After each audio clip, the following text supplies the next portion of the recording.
Intermediate first year students, ఈ video మీకోసమే. మీ కింద ముందు వీడియోలో క్వశ్చన్ నెంబర్ 16లో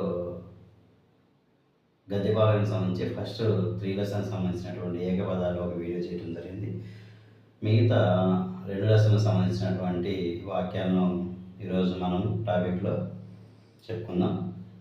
ఈ వీడియో కనుక మీకు నచ్చినట్లయితే లైక్ చేయండి, షేర్ చేయండి, సబ్స్క్రైబ్ చేసుకోండి. మరి లవర్స్కి ఫాస్ట్గా షేర్ చేయండి. మరి 4th లెసన్లో ఉన్నటువంటి క్వశ్చన్స్ ఇప్పుడు చూద్దాం. వృక్షస్య స్కందేషు కాని ఆసన్ అని అడుగుతారు. అంటే వృక్షము యొక్క కొమ్మలకు ఏమి ఉంటాయి? మనం ప్రతిరోజు చెట్లు చూస్తూనే ఉంటాం అన్నమాట. వాటి యొక్క కొమ్మలకి, పెద్ద చెట్లు అనుకోండి, వాటి యొక్క కొమ్మలకి ఏముంటాయి అని చెప్పేసి అన్నాడు. అంటే కోటరాని అంటే గూళ్ళు అనమాట, గూళ్ళు, చెట్టు తొర్రలు అని చెప్పేసి అనుకోవచ్చు. మనం ఆన్సర్ ఏం రాయాలి? వృక్షస్య స్కందేషు కోటరాని ఆసన్ అని రాయాలి. చెట్ల యొక్క కొమ్మలకు మరి గూళ్ళు ఉంటాయి, తొర్రలు ఉంటాయి. కోటరలు అంటే తొర్రలు అని చెప్పేసి అర్థం అనమాట.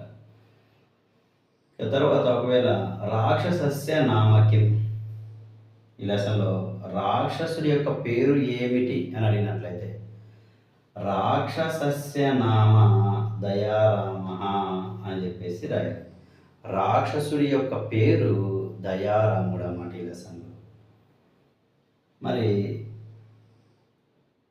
కహ మేఘాన్ సర్వత్ర నయతి అని అడిగినట్లయితే ఎవరు మేఘాలను అన్ని చోట్లకు నయతి అంటే తీసుకుపోతారు.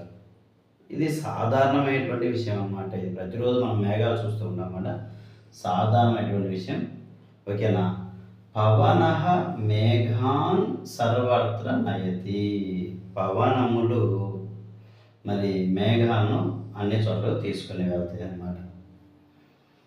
నెక్స్ట్ మనకు ఒకవేళ ఇక్కడ ఈలు అయిపోయింది, సెకండ్ ఈ అయిపోయింది. ఇంకా ఊళ్ళో లాస్ట్ 3 ఖచ్చితంగా ఒకటి అడుగుతారు కాబట్టి జీర్ణఛత్రం ఇది పాఠ్యభాగస్య కర్త క. జీర్ణఛత్రం అనేటువంటి పాఠ్యభాగం యొక్క కర్త ఎవరు అని చెప్పేసి అడుగుతారు.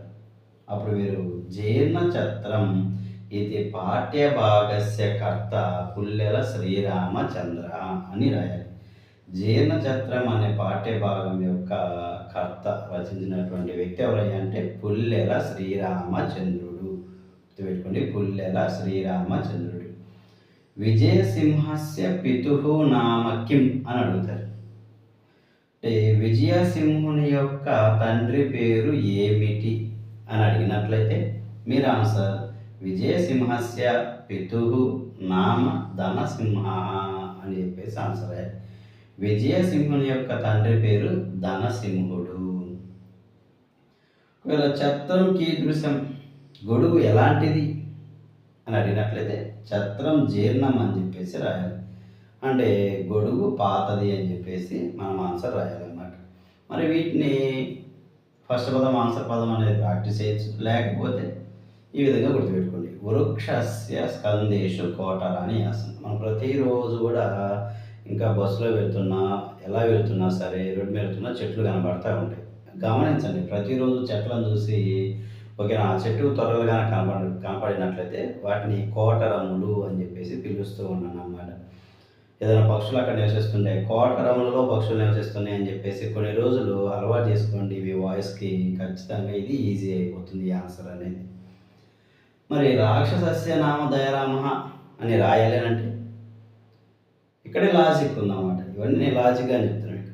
రాక్షసస్య నామ దయారామ, అసలు రాక్షసుడికి ఉన్ననిదే దయ, కానీ విచిత్రంగా అతని పేరు దయారామ అని చెప్పేసి పెట్టారన్నమాట.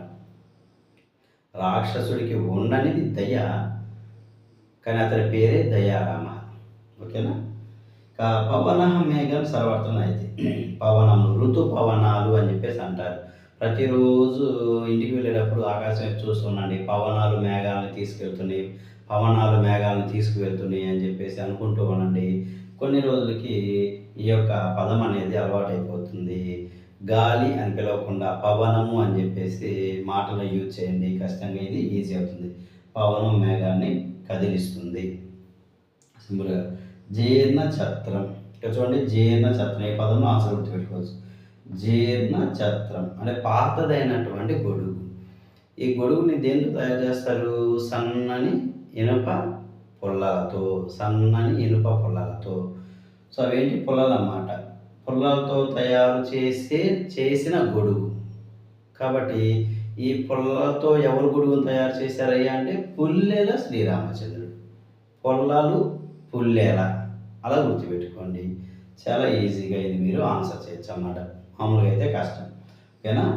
పాత గొడుగు పుల్లలతో తయారు చేయబడింది. ఆ తయారు చేసిన వాడు పుల్లెల శ్రీరామచంద్రుడు.